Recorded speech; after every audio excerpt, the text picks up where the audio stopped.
إلا الله محمد رسول الله لا إله إلا الله محمد رسول الله. السلام علیکم پیارے دوستو، بسم اللہ الرحمن الرحیم. شروع اللہ کے نام سے جو بڑا مہربان نہایت رحم کرنے والا ہے. آج کی اس ویڈیو میں پیارے نبی صلی اللہ علیہ وآلہ وسلم کی سب سے پیاری اور سب سے چھوٹی صاحبزادی خاتون جنت سیدہ فاطمہ الزہرا رضی اللہ تعالی عنہا کی پیدائش کے حوالے سے ایک ایسا معجزہ آپ کو بتائیں گے کہ جب وضع حمل کا وقت شروع ہوا تو مکہ کی تمام عورتیں حضرت خدیجہ کو تنہا کیوں چھوڑ گئی تھی، اور دائیوں نے بھی ان کے پاس آنے سے جب انکار کر دیا تو یہ تمام صورتحال دیکھ کر پیارے نبی محمد صلی اللہ علیہ وآلہ وسلم جب بہت زیادہ پریشان ہوئے تو ایسا کیا معجزہ ہوا کہ اچانک گھر میں سما ہی بند گیا. ناظرین، حضرت فاطمہ رضی اللہ تعالیٰ عنہ کا یہ مکمل قصہ روایات میں یوں بیان ہوا ہے کہ سرکار دو عالم صلی اللہ علیہ وآلہ وسلم کی چوتھی صاحبزادی کا نام نامی فاطمہ اور لقب زہرا تھا. آپ نبی کریم صلی اللہ علیہ وآلہ وسلم کی صاحبزادیوں میں سے سب سے کم سن تھی. آپ کا تعلق قریش کے اعلیٰ ترین خاندان سے تھا. ناظرین، سیدہ فاطمہ زہرا کی ولادت کے بارے میں مختلف روایات ہیں، لیکن اس پر سب کا اتفاق ہے کہ سیدہ فاطمہ کی ولادت بعثت نبوی سے 5 سال قبل 30 جمادی الاخر کو مکہ مکرمہ میں ہوئی. آپ صلی اللہ علیہ وآلہ وسلم نے سیدہ کا نام خدا تعالیٰ کے حکم سے فاطمہ زہرا رکھا، اس لیے کہ اللہ رب العزت نے سیدہ فاطمہ کو نار جہنم سے بچا رکھا ہے. فاطمہ لفظ فتن سے مشتق ہے جس کا مطلب ہے قطع کرنا.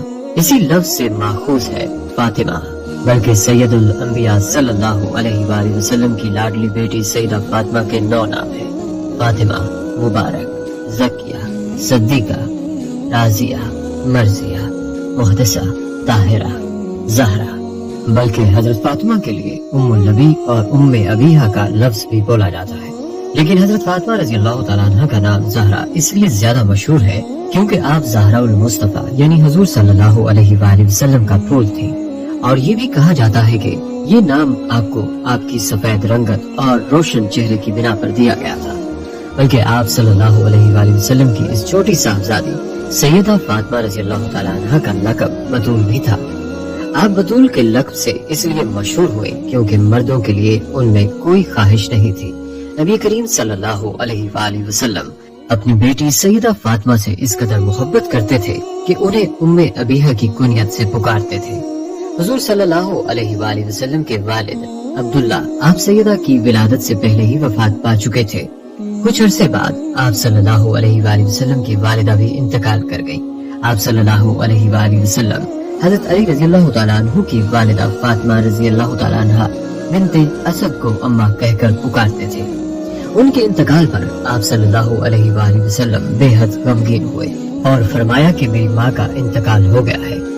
پھر اللہ رب العزت نے آپ صلی اللہ علیہ وآلہ وسلم کو لخت جگر فاطمہ رضی اللہ تعالیٰ عنہ دی، تو ان کو دیکھتے ہی آپ صلی اللہ علیہ وآلہ وسلم کو اماں فاطمہ رضی اللہ تعالیٰ عنہ بنت اسد یاد آ جایا کرتی تھی. آپ صلی اللہ علیہ وآلہ وسلم سیدہ فاطمہ رضی اللہ تعالیٰ عنہ سے بے حد محبت کیا کرتے تھے. حضرت خدیجہ الکبریٰ کی وفات کے بعد سیدہ کی نگہداشت و تربیت کے لیے آپ صلی اللہ علیہ وآلہ وسلم نے حضرت سودا رضی اللہ تعالیٰ عنہ سے دوسرا نکاح کر لیا. آپ صلی اللہ علیہ وآلہ وسلم دعوت تبلیغ حق سے فارغ ہو کر سیدہ کے پاس تشریف لاتے اور انہیں دلاسا دیتے اور نصیحتیں فرماتے. تنہائی کے اوقات میں حضرت حفصہ رضی اللہ تعالیٰ عنہ بنت فاروق رضی اللہ تعالیٰ عنہ، حضرت عائشہ رضی اللہ تعالیٰ عنہ بنت ابو بکر رضی اللہ تعالیٰ عنہ، حضرت اسماء بنت ابی بکر رضی اللہ تعالیٰ عنہ اور حضرت فاطمہ رضی اللہ تعالیٰ عنہ بنت زبیر سیدہ کے پاس آتی اور ان کی دلجوئی کرتی تھی. اس وقت عرب کا رواج تھا کہ بچوں کو کھلے اور صحت مند ماحول کے لیے داعیہ کے سپرد کر دیا جاتا تھا اور داعیہ ان کو دودھ پلاتی اور تربیت بھی کرتی تھی. سیدہ خدیجہ الکبریٰ کو سیدہ فاطمہ سے اس قدر محبت تھی کہ انہوں نے سیدہ کو کسی داعیہ کے سپرد نہیں کیا، بلکہ پورے عرصہ میں خود دودھ پلایا اور خود تربیت کی. بلکہ سیدہ فاطمہ کی والدہ سیدہ کی تربیت پر پوری توجہ دیتی تھی. ناظرین، کفار مکہ جب نبی کریم صلی اللہ علیہ وآلہ وسلم کو طرح طرح کی اذیتیں دیتے تھے، یعنی کبھی سر مبارک پر خاک ڈال دیتے تھے اور کبھی راستہ میں کانٹے ڈال دیتے تھے اور کبھی پتھر مارتے تھے اور پھر جب آپ صلی اللہ علیہ وآلہ وسلم گھر تشریف لاتے تو سیدہ فاطمہ رضی اللہ تعالیٰ عنہ انہیں تسلی دیتی تھی، اور کبھی سیدہ فاطمہ رضی اللہ تعالیٰ عنہ خود بھی اس حالت پر رونے لگ جاتی۔ فاطمہ رضی اللہ تعالیٰ عنہ جب حضور صلی اللہ علیہ وآلہ وسلم کی تکلیف پر پریشان ہوتی تو حضور صلی اللہ علیہ وآلہ وسلم ارشاد فرماتے، میری بچی پریشان نہ ہو، خدا تمہارے باپ کا ساتھ کبھی نہیں چھوڑے گا۔ ایک مرتبہ ایک مشرک نے نبی کریم صلی اللہ علیہ وآلہ وسلم کی گردن مبارک پر سجدے کی حالت میں اونٹ کی اوجری ڈال دی تھی۔ سیدہ فاطمہ رضی اللہ تعالیٰ عنہ نے دیکھا تو دوڑی ہوئی کعبہ میں پہنچی اور حضور صلی اللہ علیہ وآلہ وسلم کی گردن سے اونٹ کی اوجری ہٹا دی۔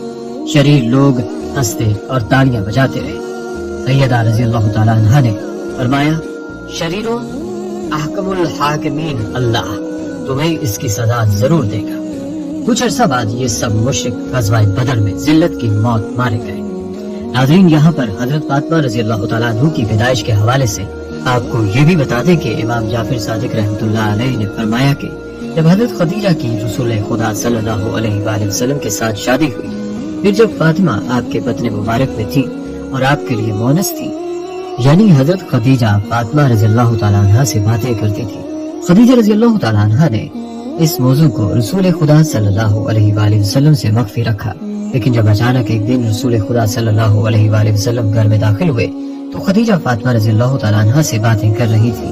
آپ صلی اللہ علیہ وآلہ وسلم نے خدیجہ رضی اللہ تعالیٰ عنہ سے پوچھا، تم کس سے ہم کلام ہو؟ حضرت خدیجہ رضی اللہ تعالیٰ عنہ نے کہا، اس بچے کے ساتھ ہم کلام جو میرے شکم میں ہے، یہ تنہائی میں میرا مونس ہے۔ رسول خدا صلی اللہ علیہ وآلہ وسلم نے فرمایا، اے خدیجہ، مجھے جبرائیل نے خبر دی کہ یہ بچہ بیٹی ہے اور خدا نے میری نسل کو اس بیٹی میں قرار دیا، میرے بعد آئمہ طاہرین کی نسل اس سے چلے گی۔ حضرت فاطمہ ولادت کے وقت تک ماں کی شکم میں باتیں کرتی تھی، اور پھر جب وضع حمل کا وقت نزدیک آیا تو حضرت خدیجہ رضی اللہ تعالیٰ عنہ نے قریش کی عورتوں کو پیغام دیا کہ وہ ان کے پاس آئیں اور ولادت کے وقت میں مدد کریں، لیکن مکہ کی عورتوں نے منفی جواب دیا تو حضرت خدیجہ رضی اللہ تعالیٰ عنہ بہت غمگین ہوئی اور دائیوں نے بھی ان کے پاس آنے سے انکار کر دیا۔ محمد صلی اللہ علیہ وآلہ وسلم یہ دیکھ کر پریشان ہو گئے، لیکن اسی وقت اچانک گھر میں 4 عورتیں داخل ہوتی ہیں اور خدیجہ رضی اللہ تعالیٰ عنہ سے کہتی ہیں، اے خدیجہ، غم نہ کرو، تیرے خدا نے تیری مدد کے لیے بھیجا ہے۔ ایک نے کہا، میں سارہ ہوں اور یہ مزاحم کی بیٹی آسیہ ہے، تیسری عمران کی بیٹی حضرت مریم ہے، اور چوتھی موسیٰ کی بیٹی کلثوم ہے۔ یہ چاروں عورتیں فاطمہ کے اطراف میں تشریف فرما تھیں۔ جب سیدہ کی ولادت ہوئی تو ایک ایسا نور چمکا جس سے پورا مکہ نورانی ہو گیا۔ ان 4 عورتوں نے بھی فاطمہ کی ولادت پر مبارک دی۔ پھر ان 4 عورتوں نے فاطمہ کو لیا اور خدیجہ رضی اللہ تعالیٰ عنہ کی گود میں رکھا۔ حضرت خدیجہ رضی اللہ تعالیٰ عنہ نے بڑے پرجوش اور خوشحالی کی حالت میں فاطمہ رضی اللہ تعالیٰ عنہ کو اپنی گود میں لیا۔ رسول اللہ صلی اللہ علیہ وآلہ وسلم نے ارشاد فرمایا، فاطمہ میرے جسم کا ٹکڑا ہے، جس نے اسے ناراض کیا اس نے مجھے ناراض کیا۔ دوسری روایت میں ہے کہ آپ صلی اللہ علیہ وآلہ وسلم نے ارشاد فرمایا کہ فاطمہ کے رنج سے مجھے رنج ہوتا ہے اور اس کی تکلیف سے مجھے تکلیف ہوتی ہے۔ حضور اکرم صلی اللہ علیہ وآلہ وسلم جب سفر میں تشریف لے جاتے تو سب سے آخر میں حضرت فاطمہ رضی اللہ تعالیٰ عنہ سے مل کر روانہ ہوتے تھے، اور جب واپس تشریف لاتے تھے تو سب سے پہلے حضرت فاطمہ رضی اللہ تعالیٰ عنہ کے پاس تشریف لے جاتے تھے۔ حضرت حذیفہ رضی اللہ تعالیٰ عنہ فرماتے ہیں کہ میں نبی اکرم صلی اللہ علیہ وآلہ وسلم کی خدمت میں حاضر ہوا۔ آپ صلی اللہ علیہ وآلہ وسلم نے اس وقت فرمایا کہ بے شک یہ فرشتہ ہے جو زمین پر آج کی اس رات سے پہلے کبھی نازل نہیں ہوا، اپنے رب سے اجازت لے کر مجھے سلام کرنے اور یہ بشارت دینے کے لیے آیا ہے کہ یقیناً حضرت فاطمہ رضی اللہ تعالیٰ عنہ جنت کی عورتوں کی سردار ہے، اور حضرت حسن و حضرت حسین رضی اللہ تعالیٰ عنہما جنت کے جوانوں کے سردار ہیں۔